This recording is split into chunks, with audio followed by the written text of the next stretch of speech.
Chunastá cuasaí a chuirde is mis OMP agus fáiltíí roisteach dí leirhas agus an leir bheith á bheasa go an tatan seo ná an cean áir seo at agus ítach a bheith beo agus Siobhan Níocháin a chuir seo amach agus an dosach bóire is gáúing rá ghfuil éocht ag Siobhan leabhar churmach nílas gom cén isteir sí the hain for dó trí beidir agus tá leabhar churmach í cnúsach filiochta tá dúisina éagsúla buúte ag a chuid filiochta so tá molla mór duldaí as sin. Catar ará an gceann seo bhí leirmhas anna bheith ag Róisín Nic Liam ar nós meag beidir faoin gceann seo agus bhí siar hí anna lé ar gaig amháin bhí Ciarán ó Quigley ag tuairt pornografíocht ar an gnuasach so stoilm go blurba ítach fáilte ag Siobhan don céad cnuasach eile ach dhéon Róisín analís an spéisiúil ar na dáanta agus is saoil na mná óige sa lá an Joán an technoliacht cuasaí grá cuasaí lethair roiinfá rudí eile agus leid. So tá na dáanta seo tá níos gom beidir go tro trí dáanta sa cnuasach fad níl an iirtin a gceist ach mar chéad cnuasach a haimh de filiocht de tá sé cí rud a thula árá ag den éigen faoi ile hana. Tá buan na filiochta a cí agus tá aithníonn si nóméid gléinach agus tugann si i láthair ar bhealach an spéisiúil agus pléann si rudí spéisiúil a rudí íogaire rudí conspóideacha beidir cuasaí lethair agus i lehéid sin. Agus tá rudí tá dáanta ar nós teachtarachtaí gotha ar WhatsApp.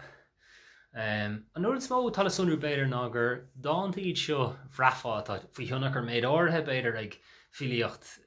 Veracá nó ag filiocht filí Instagram na bliúirí beaga seo agus go háir beidir haimh na maffar aránítar is maffar iad a bhhainn siar as it tá si dábharín a dúin agus agus ní léir cadatá gceist leis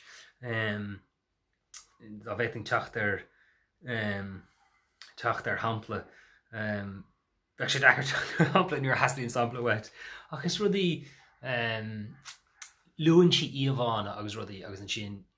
is si an rud sin nó is é sin é an mthúchána tá orthaí nó a lehéid ar bhealach atá sách nua nósach nó ectar go minic brathan beidir bhiliocht Veracá nó filiocht ó bhéil go háirithe. Agus tá cín áirithe rud eile an lom freisin ná tá an technoliacht an sa technoliacht le nniu so tá si uair tá na dáanta seo Tharbh uair brathan tú go tú brathnú ar gáanta cumach le rábhlíonn trí bliain an nuas baininn siad leis an ré ratha rud a haíonn go mórlumm. Tá an óliacht an tú freisin so tá an iarmhairt Doppler an ceann áirithe sin tro a car an sin le an cúnceap tá téhhéir sin. Bhúil a rá mé a reachtamh an iarmhairt a Doppler agus nuair mé céimh go cinnte cad bhí gceist sin go dtí diggin tú an rud a gceist ná is é teachta a thrá hiúil sé go ding bháilte is dhéan óthar chóir de féin tá máin tríd an trocht go rábach sé sin an rud sin a hálíonn do bhunáin an óthar chóir go nachraíonn sin uam agus é teacht thairis sin gurbééis sin ar an iarmhairt Doppler. So tá rudí mar sin tá íomháin nua tá cúncheapa nua tá áitine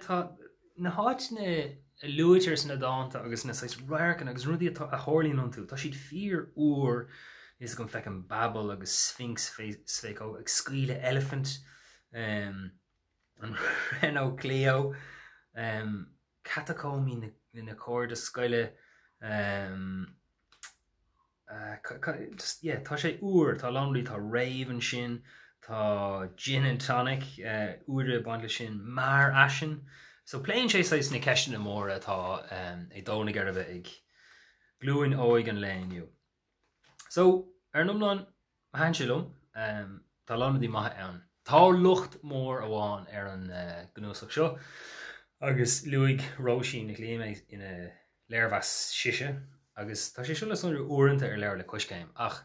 tá an caighdeán agur tháireachta go hanis. Caithfí go bhfuil cúpla botún beidir sa bhlurbe ar chúl agus bun botún go aige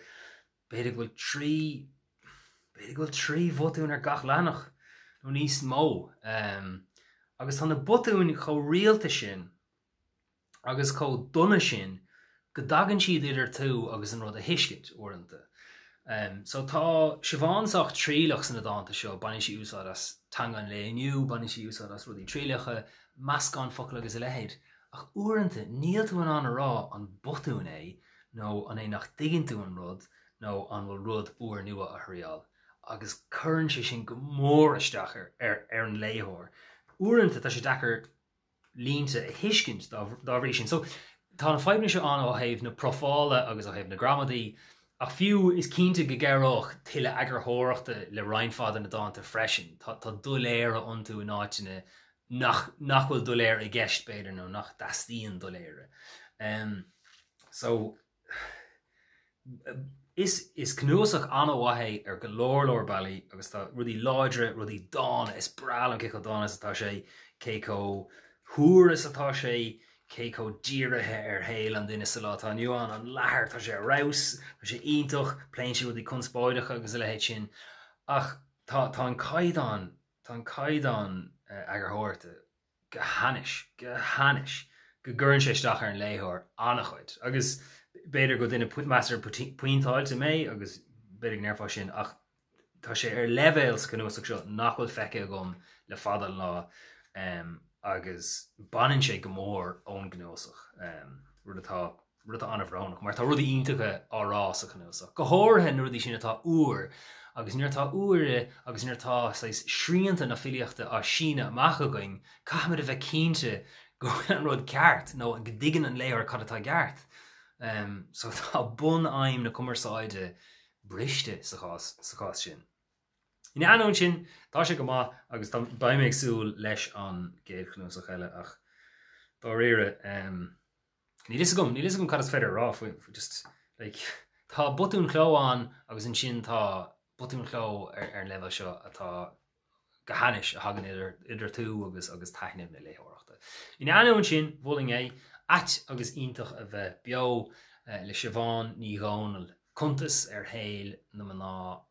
óige seo sa lá aniuán is dócha. Tá sé granúir, tá sé gáirsúil, tá sé lán de fluscan háig agus haint sé lom ar nó lá. Sin é weimse le leir bhas na seachtainna seo, slán tamlín.